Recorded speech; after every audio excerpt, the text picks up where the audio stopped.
दोस्तों आप सभी का बहुत बहुत स्वागत है हमारे चैनल में। इस वीडियो के अंदर अभी हम लोग जी के सामान्य ज्ञान इससे रिलेटेड जो है इम्पोर्टेंट 40 क्वेश्चन इस वीडियो में देखने वाले हैं, जो कि आपके आने वाले एग्जाम्स के लिए काफ़ी इम्पोर्टेंट है। तो आप इस वीडियो को बहुत ध्यान से लास्ट तक देखिए। चैनल पर नया है तो चैनल को सब्सक्राइब करके बेल आइकन प्रेस करें। और आप इन 40 क्वेश्चन में से कितने क्वेश्चन जो है सही कर पाते हैं अपना स्कोर कमेंट बॉक्स में बता सकते हैं।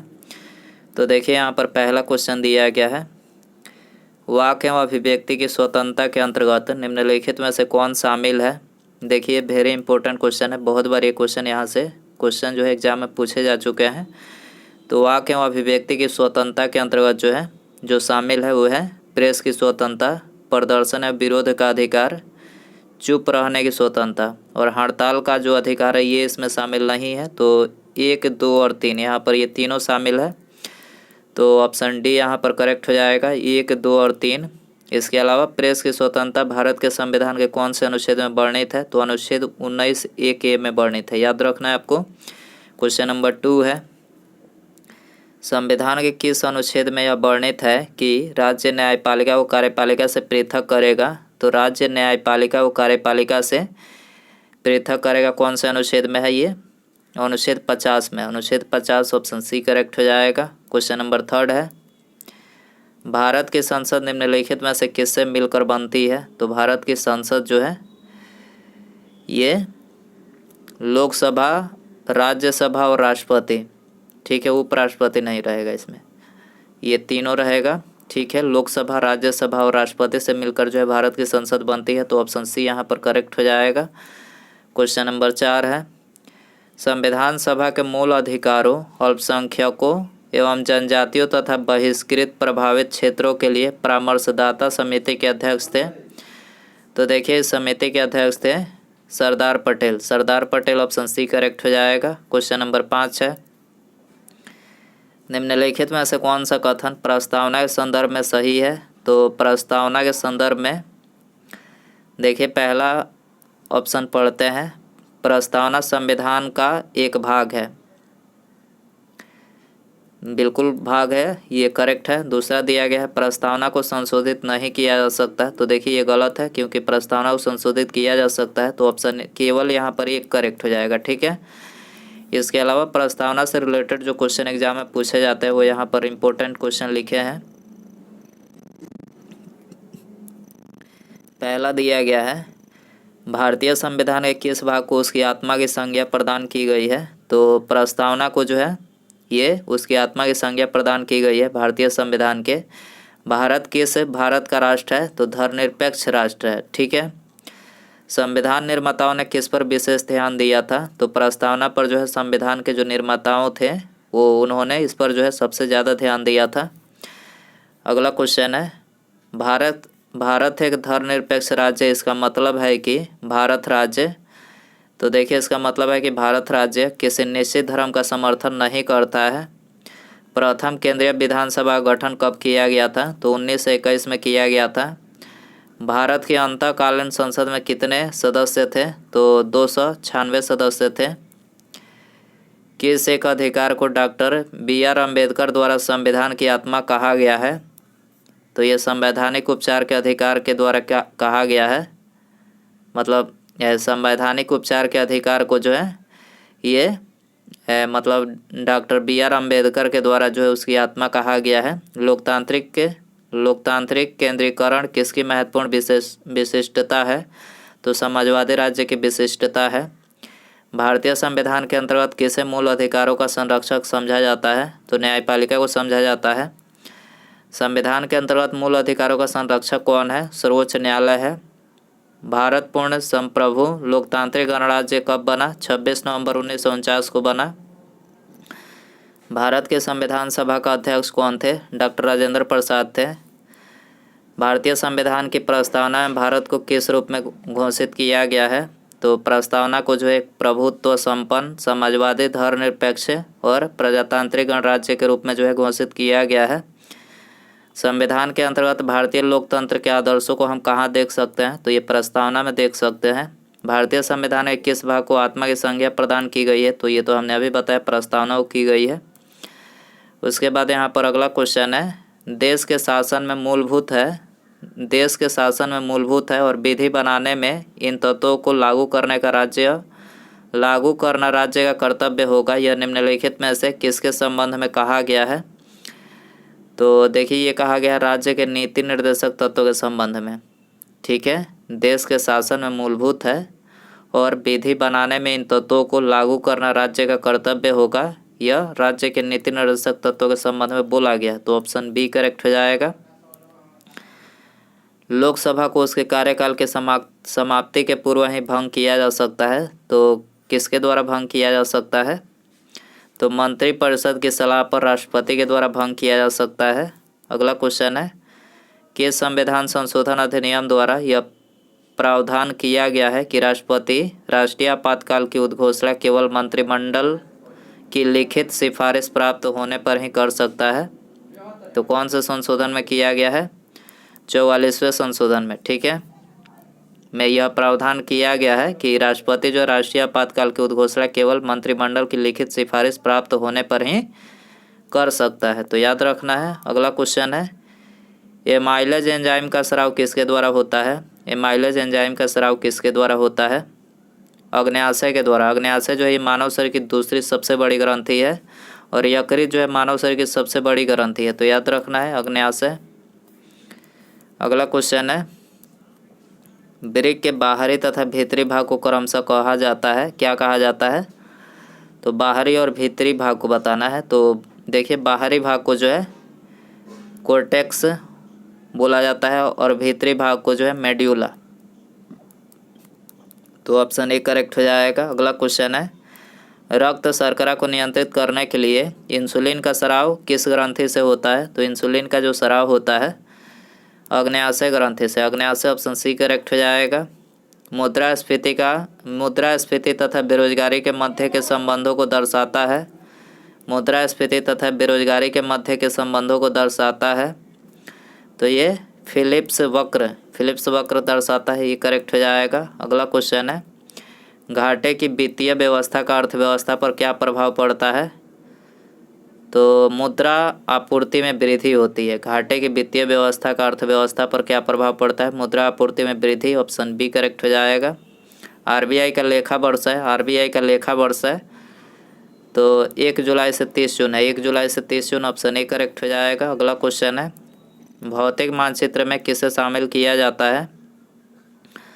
भौतिक मानचित्र में किसे शामिल किया जाता है? पर्वत, पठार, मैदान और महासागर। ठीक है, यहाँ पर चारों को शामिल किया जाता है। ठीक है, तो ऑप्शन बी में दिया गया है। Option B 1, 2, 3, 4। भारत में कौन सा शहर सबसे पारंपरिक कढ़ाई शैलियों में से एक चिकनकारी के लिए विश्व प्रसिद्ध है? तो कौन सा शहर है? तो ये है लखनऊ। ठीक है, लखनऊ सबसे पारंपरिक कढ़ाई शैलियों में एक चिकनकारी के लिए जो है विश्व प्रसिद्ध है। तो ऑप्शन बी करेक्ट हो जाएगा। अगला क्वेश्चन है निम्न में से कौन सा देश स्थलरूढ़ देश है? स्थलरूढ़ देश कौन सा है? स्विट्जरलैंड है। स्विट्जरलैंड ऑप्शन सी करेक्ट हो जाएगा। अगला क्वेश्चन है अंतर्राष्ट्रीय तिथि रेखा किस महासागर से होकर गुजरती है? तो अंतर्राष्ट्रीय तिथि रेखा जो है ये प्रशांत महासागर से गुजरती है। दोस्तों वीडियो पसंद आ रहा है तो प्लीज़ वीडियो को लाइक ज़रूर कर दें, अपने दोस्तों में शेयर कर सकते हैं। चैनल पर नया है तो चैनल को सब्सक्राइब करके बेल आइकन प्रेस करें। अगला क्वेश्चन देखते हैं इंसान का जन्म सबसे पहले किस देश में हुआ था? इंसान का जन्म सबसे पहले कहाँ पर हुआ था? अफ्रीका देश में। अफ्रीका देश ऑप्शन सी करेक्ट हो जाएगा। कर्क रेखा किस देश से होकर नहीं गुजरती है? तो कर्क रेखा जो है ब्राज़ील से होकर नहीं गुजरती है, ब्राज़ील। भारत में बात करें कर्क रेखा किन राज्यों से होकर गुजरती है? तो भारत के 8 राज्यों से कर्क रेखा गुजरती है, आपको पता होना चाहिए। गुजरात, राजस्थान, मध्य प्रदेश, झारखंड, छत्तीसगढ़, त्रिपुरा, पश्चिम बंगाल और मिजोरम। ठीक है, ये भारत के 8 राज्य हैं जिनसे होकर कर्क रेखा गुजरती है। अगला क्वेश्चन है निम्नलिखित में से कौन सा भारतीय राज्य 3 देशों के साथ सीमा रेखा नहीं बनाता है? कौन सा भारतीय राज्य 3 देशों के साथ सीमा नहीं बनाता है? तो यह है मिजोरम नहीं बनाता है। ठीक है, ऑप्शन सी करेक्ट हो जाएगा। अगला क्वेश्चन है प्रति चक्रवात की विशेषता होती है। स्वच्छ आसमान, स्वच्छ आसमान ऑप्शन डी करेक्ट हो जाएगा। अगला क्वेश्चन है अष्ट दिग्गज किसके दरबार में रहते थे? अष्ट दिग्गज किसके दरबार में रहते थे? कृष्णदेव राय के दरबार में, कृष्णदेव राय ऑप्शन बी करेक्ट हो जाएगा। पहली बार किसी के सती होने का प्रमाण कहाँ से प्राप्त होता है? पहली बार किसी के सती होने का प्रमाण कहाँ से प्राप्त होता है? भानुगुप्त के एरन अभिलेख से, भानुगुप्त के एरन अभिलेख से प्राप्त होता है, ऑप्शन बी करेक्ट हो जाएगा। अगला क्वेश्चन है किस युद्ध के पश्चात बाबर ने गाजी की उपाधि धारण की? किस युद्ध के पश्चात बाबर ने गाजी की उपाधि धारण की? तो ये खानवा के युद्ध के बाद की, खानवा के युद्ध के बाद, ऑप्शन बी करेक्ट हो जाएगा। अगला क्वेश्चन है भारत के सुप्रीम कोर्ट में न्यायाधीशों की संख्या कैसे बढ़ाई जा सकती है? भारत के सुप्रीम कोर्ट में न्यायाधीशों की संख्या कैसे बढ़ाई जा सकती है? तो संसदीय कानून द्वारा, संसदीय कानून ऑप्शन बी करेक्ट हो जाएगा। अगला क्वेश्चन है निम्नलिखित में से कौन चतुराईपूर्ण निष्क्रियता की नीति के साथ जुड़ा हुआ है? कौन जुड़ा हुआ है? John Lawrence, John Lawrence option D correct हो जाएगा। अगला क्वेश्चन है निम्नलिखित में से किस सिख गुरु ने अकाल तख्त की स्थापना की थी? अकाल तख्त की स्थापना किस सिख गुरु ने किया था? गुरु गोबिंद सिंह ने, गुरु गोबिंद सिंह ने किया था, डी करेक्ट हो जाएगा। जालियांवाला बाग हत्याकांड के विरोध में वायसराय की कार्यकारिणी परिषद की सदस्यता से किसने इस्तीफा दे दिया? शंकरन नायर ने दिया था, शंकरन ऑप्शन सी में दिया गया है, शंकरन नायर। ठीक है, इन्होंने वायसराय की कार्यकारिणी परिषद की सदस्यता से इस्तीफा दिया था जालियांवाला बाग हत्याकांड के विरोध में। ठीक है, याद रखना जालियांवाला बाग हत्याकांड 13 अप्रैल सन 1919 को हुई थी। इसमें सरकारी रिपोर्ट जो आया था उसमें मारे जाने के जो मतलब आंकड़ा बना था, रिपोर्ट में 379 व्यक्ति मारे गए थे, जबकि प्रत्यक्षदर्शी के अनुसार जो है 1000 से भी ज़्यादा व्यक्ति इसमें मारे गए थे। तो याद रखना जनरल डायर ने गोलियां चलाने का आदेश दिया था जालियांवाला बाग में। और जनरल डायर को किसने गोली मारी थी, ये भी क्वेश्चन पूछा जाता है। उधम सिंह, याद रखना उधम सिंह ने इनको गोली मारी थी। ठीक है, अगला क्वेश्चन है प्रथम दिल्ली दरबार का आयोजन किस गवर्नर जनरल के काल में किया गया था? प्रथम दिल्ली दरबार का आयोजन किस गवर्नर जनरल के काल में किया गया था? लॉर्ड लिटन के काल में, Lord Lytton option A correct हो जाएगा। अगला क्वेश्चन है निम्नलिखित में से किस रंग के प्रकाश का पौधों द्वारा तीव्र अवशोषण होता है? तो कौन सा प्रकाश पौधों के द्वारा तीव्रता से अवशोषण किया जाता है? तो नीला और जो लाल होता है, नीला एवं लाल, तो ऑप्शन सी करेक्ट हो जाएगा।